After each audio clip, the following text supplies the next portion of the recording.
we educate kids for jobs we don't know will exist in the future? How do we do that?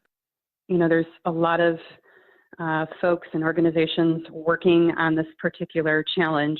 What we're doing here and what our team has focused on and will continue to focus on is working with labor and working with industry and talking to, particularly in the states where we do the most work, talking to the larger organizations, the industries that are prevalent in those particular areas about what do they think they're going to need over the next 10, 15, 20 years. And so we've had a lot of panels, we've had a lot of thoughtful discussions with various organizations across the country, and we've started to create a list of kind of future jobs, and we call it Future Jobs Ready.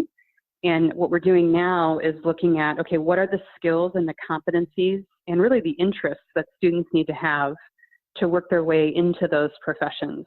And so we know that anything in the STEM careers are growing. There's a lot of different types of positions and professions that are evolving. One of the things that we're seeing happen, data scientists means something very different depending on, the part of the country that you're in. And so how do we develop? First, how do we gauge whether or not a student is interested in that kind of profession?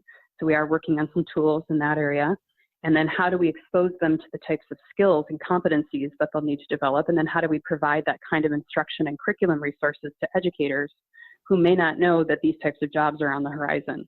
So it really is what I would call a community effort. It is labor, it's industry, it's K-12, it's higher ed, all working together. And then companies like Edmentum and others who have a vested interest in helping develop these skills, working with those various constituents to build out these future pathways.